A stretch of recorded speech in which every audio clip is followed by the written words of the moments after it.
அன்பார்ந்த நேயர்கள் அனைவருக்கும் வணக்கம்.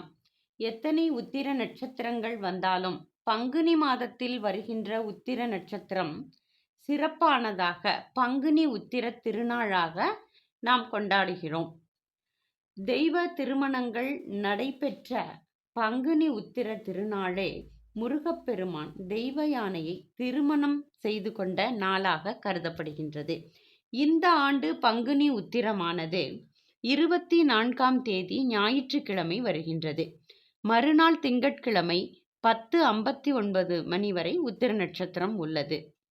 அன்றைய தினம் வீட்டு பூஜை அறையில் முருகப்பெருமானை வள்ளி தெய்வானை சமேதராக வீற்றிருக்கும் முருகப்பெருமானை வழிபாடு செய்து விளக்கேற்றுவது சிறப்பானதாகும். முருகனே செந்தில் முதல்வனே மாயோன் மருகனே ஈசன் மகனே ஒரு கைமுகன் தம்பியே நின்னுடைய தண்டைக்கால் எப்பொழுதும் நம்பியே கை தொழுதேன் நான் என்று முன்னோர்கள் பாடியதைப் போல நாமும் நம்பிக்கையோடு முருகப்பெருமானை வழிபட்டால் நல்ல பலன்களை அடையலாம். தெய்வ திருமணங்கள் நடைபெற்ற நாள் பங்குனி உத்திர திருநாளாகும். முருகப்பெருமான் தெய்வ யானையை திருமணம் செய்து கொண்ட நாளும், ராமபிரான் சீதையை மணந்து கொண்ட நாளும், மீனாட்சி அம்மன் சொக்கநாதரை மணம் செய்து கொண்ட நாளும் இந்த பங்குனி உத்திர திருநாளாகும்.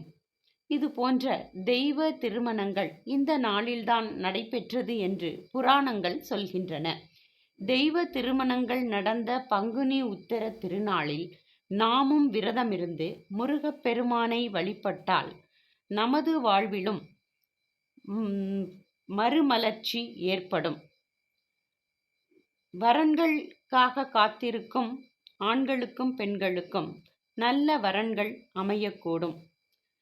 12 கரங்களை கொண்ட முருகப்பெருமான் நமக்கு அள்ளிக் கொடுக்கும் தெய்வமாக கருதப்படுகின்றார்.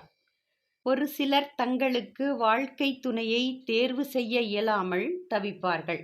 ஜாதகத்தில் செவ்வாய் தோஷம், கலத்திர தோஷம் அமைந்து தங்களுக்கு வரன்கள் வாசல் வரை வந்து திரும்பி செல்லும். அவர்கள் அனைவரும் பங்குனி உத்திர திருநாளில் முருகப்பெருமானை வழிபட்டால் நலங்கள் யாவும் சேரும்.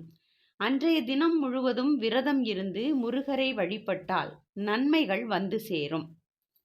கந்தனை வழிபட்டால் கல்யாணம் கைகூடும். ஓம் சரவண பவாய நம. இந்த வீடியோ உங்களுக்கு பிடித்திருந்தால் லைக் பண்ணுங்க, அனைவருடனும் பகிர்ந்து கொள்ளுங்கள். இது போன்ற பக்தி தொகுப்புகளை காண நமது ஸ்ரீ சௌமியம் சேனலை சப்ஸ்கிரைப் செய்து பெல் பட்டனை கிளிக் செய்து கொள்ளுங்கள். நன்றி, வணக்கம்.